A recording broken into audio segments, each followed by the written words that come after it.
Oi, tudo bem? Espero que sim. Rômulo Penasso chegando por aqui com mais uma reflexão para abençoar a sua vida. E antes, peço que você se inscreva em nosso canal, pois fazendo isso, você estará nos ajudando e muito. Lá em Hebreus, no capítulo 11, nós temos ali a chamada Galeria dos Heróis da Fé.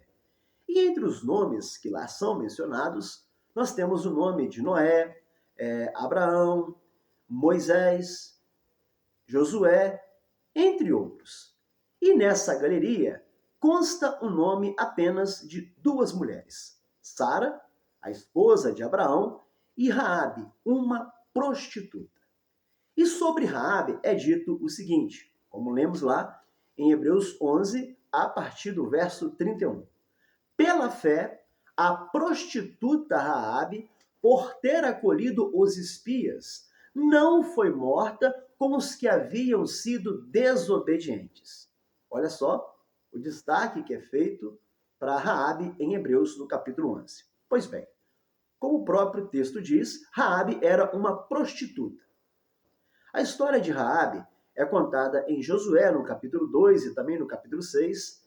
É feita referência a ela lá em Tiago, no capítulo 2, e o texto de Hebreus, que nós lemos no verso 31.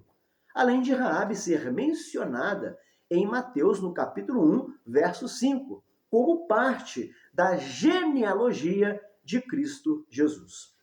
Pois bem, no ponto de vista humano, é difícil entender por que a Bíblia falaria favoravelmente de uma prostituta. Fato é que Raabe é uma figura importante no plano de Deus. E nessa reflexão nós vamos aprender algumas lições com essa heroína da fé, a saber, Raabe. Primeiro vamos ver o que pesava contra ela. O que jogava contra a figura de Raabe. Primeiro, ela era uma prostituta. Era alguém que vendia o seu corpo em troca de algum benefício. Raabe também era mulher. E nós sabemos que naquela época a mulher, de certa forma, não tinha uma posição de destaque. A mulher, quase sempre, naquela época, vivia à margem da sociedade. Raabe também era cananeia. Os cananeus eram um povo pagão. Outra coisa que pesava contra Raabe era o seu nome. O nome Raabe carrega um significado muito ruim. Sabe o que significa Raabe? Olha só, monstro que representa as forças da desordem e do mal. Esse é o significado do nome Raabe. Então nós podemos considerar que Raabe era uma pecadora de mão cheia. Só que antes de empunharmos as pedras contra ela, ou contra qualquer tipo de pessoa, é bom lembrar de um trecho nas Escrituras, um trecho na Bíblia, que se aplica à vida de Raabe e à vida de qualquer pecador, por mais sinistro que possa ser o pecado da pessoa. Beleza, Rominho? E qual trecho é esse? Está lá em Romanos, no capítulo 5, no final do verso 20, onde é dito o seguinte: onde abundou o pecado, superabundou a graça. Onde o pecado abundou, superabundou a graça. Ou seja, quanto mais pecadora for a pessoa, mais graça sobre ela será derramada. Isso é a graça. A graça, ela extrapola a compreensão humana. A nossa matemática moral desconhece a lógica do amor de Cristo Jesus. Graça é o abraço no lugar da punição. Graça é o perdão no lugar da justiça. Por causa da graça, eu sei que Deus me recebe de braços abertos. Eu sei que muitos questionam o agir da graça de Deus, o derramar da graça. Só que uma coisa que eu tenho aprendido nesses anos de vida com Deus é o seguinte: é que aqueles que duvidam e questionam a graça e a misericórdia na vida do outro é porque não experimentaram o poder da graça e da misericórdia em suas vidas. Preste atenção. A graça de Deus não encontra homens aptos para a salvação, mas torna-os aptos a recebê-la. Mesmo sendo uma prostituta cananeia, nós encontramos a graça de Deus alcançando Raabe e fazendo com que Raabe viesse a tomar atitudes que mudaram a vida dela.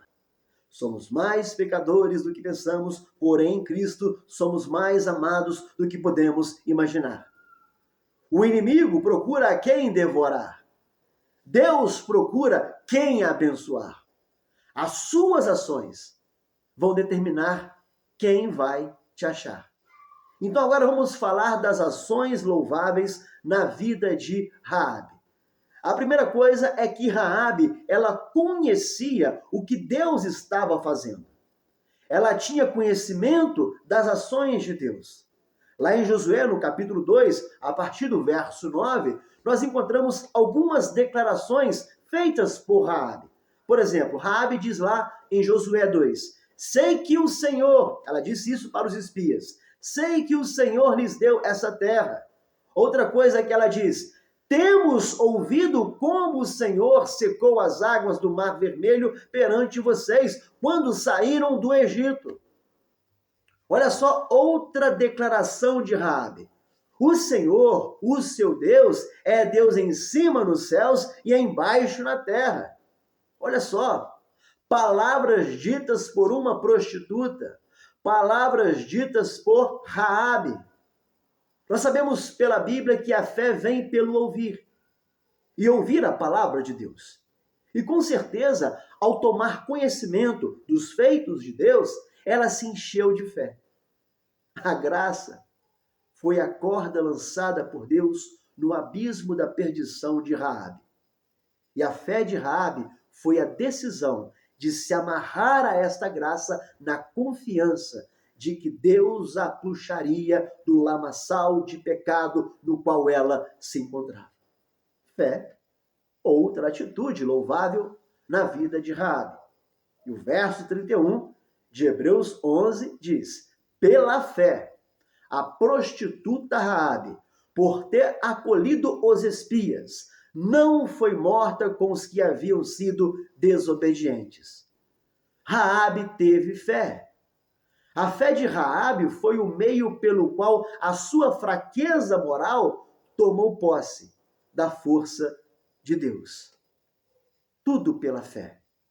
Fé, meu querido e minha querida, significa estar preparado para confiar quando não nos é permitido ver. Fé nada mais é do que o poder de colocar o eu de lado para que Deus possa atuar sem impedimentos na minha e na sua vida. A fé, preste atenção, não é a ausência da dúvida. Não. A fé é a presença de crença. Isso é fé. Fé não é acreditar apesar das evidências, não, mas obedecer apesar das consequências. E Raabe não ligou para as consequências que o ato dela poderia desencadear, demonstrando assim uma outra atitude louvável, a coragem. Fé e medo são inimigos. Onde um estiver, o outro não estará. A coragem, meu querido e minha querida, é um subproduto da fé. Raabe foi corajosa. Fato é que muitos têm fé, mas poucos têm coragem. E a Bíblia diz que Deus não nos deu espírito de covardia. Raabe foi corajosa e a coragem fez ela agir. Fez com que ela tomasse atitudes. Raabe não apenas declarou fé em Deus, mas teve atitudes de fé quando ela decide esconder os espias. Somos salvos não por nossas obras ou por nossos feitos, mas pelo sacrifício de Cristo por nossos defeitos. Não somos salvos por boas obras, mas somos salvos para realizar boas obras. Guarde isso. As boas obras, de certa forma, se tornam o lado visível da obra de Cristo na nossa vida. Assim que eu entendo. E o que tais ações geraram de benefício na vida de Raabe? O que isso foi positivo para ela? Beleza. Raabe tinha feito um acordo com os espias.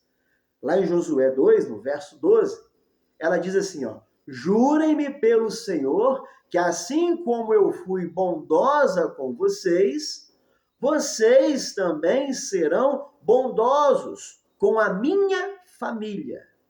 Olha só, Raabe queria a proteção para ela e também para os seus familiares. Só que nós sabemos, pelo relato bíblico, que ela conseguiu isso e muito mais. Por quê? Porque, como é dito lá em Efésios, no capítulo 3, verso 20, que aquele que é capaz de fazer infinitamente mais do que tudo o que pedimos ou pensamos, de acordo com o seu poder que atua em nós.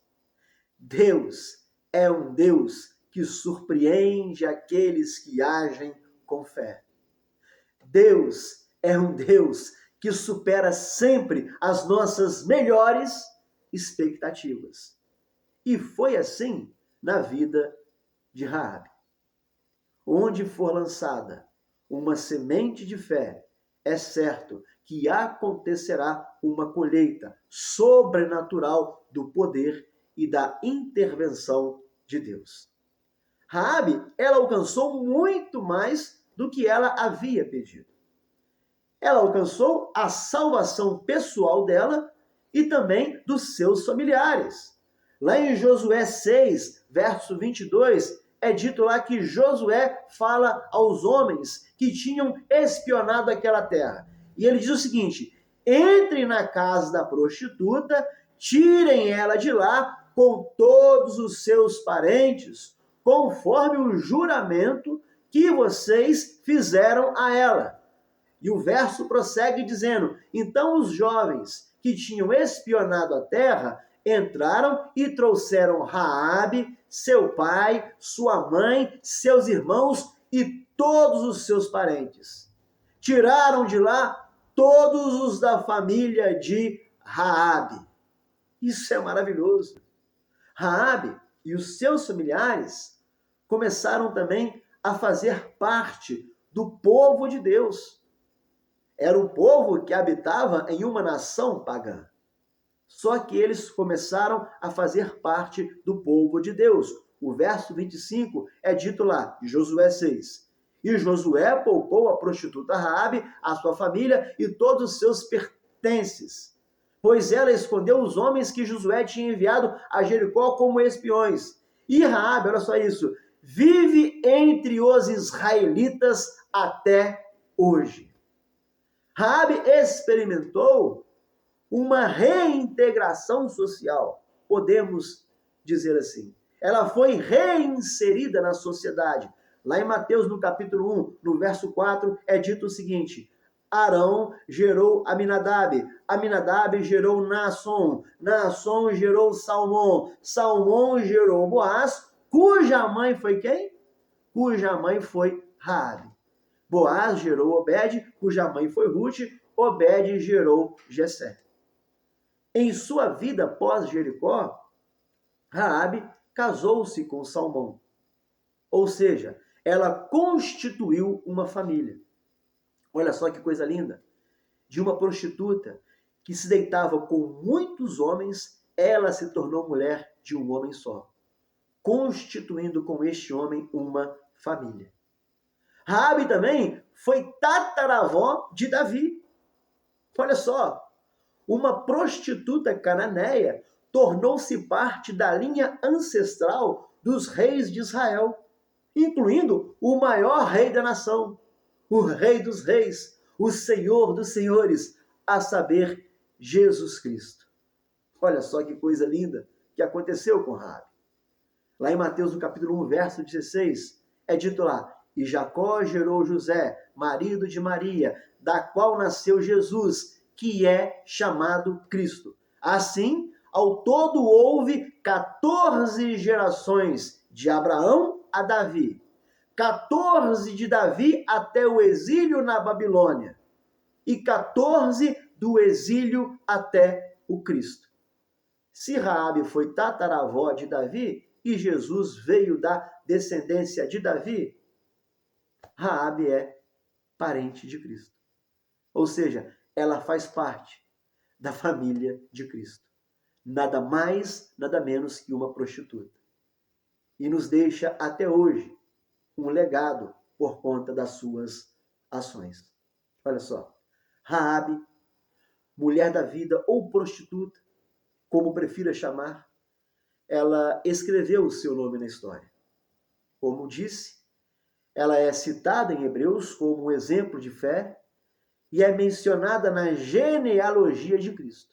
Tudo isso para ensinar para mim e para você que não importa o nosso começo, não importa o quão desastroso ou desastrosa tenha sido a nossa vida, em Cristo é possível ter um final diferente. Sua vida suja pelo pecado não pode te afastar de Deus. Seu passado, por mais lama que tenha nele, não pode te impedir de experimentar o amor de Deus. Quando você chega a Jesus, a sua vida é restaurada. Quando você toca em Cristo, não é Ele que se suja, não. É você que fica limpo.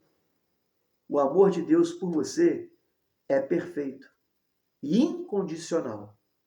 Quando você falha, Ele permanece amando você. Sabe por quê? Porque o amor de Deus não é baseado em nós, não é baseado em você. O amor dele é baseado nele mesmo. Sabe? Se aproximar de Deus é revelador e assustador. Por que, Rominho? Porque a nossa podridão, quando nós nos aproximamos dele, a nossa podridão fica mais evidente. Sim, quanto mais me aproximo, mais me sinto longe.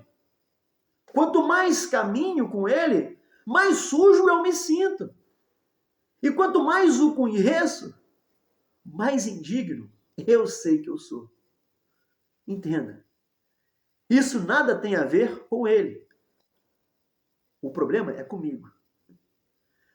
É que a santidade de Deus depõe contra a minha miserabilidade. Mas ainda bem que quando ele me olha, ele não enxerga a minha sujeira, não enxerga o meu pecado, não. Mas antes de tudo, ele enxerga o sangue de Cristo. Sangue esse que me remiu e me resgatou. Romanos 5,8 diz: mas Deus demonstra seu amor por nós. Cristo morreu em nosso favor, quando ainda éramos pecadores. Tem um outro trecho lá em 1 João, no capítulo 4, verso 10, onde é dito o seguinte: nisto consiste o amor, não em que nós tenhamos amado a Deus, mas em que Ele nos amou e enviou o seu Filho como propiciação pelos nossos pecados. Cristo, ele fez a jornada do céu até a cruz, para que a cruz nos levasse até o céu. O sangue de Cristo abriu caminho para a minha reconciliação e para o meu perdão diante de Deus. Amém? Essa foi mais uma reflexão para abençoar a sua vida.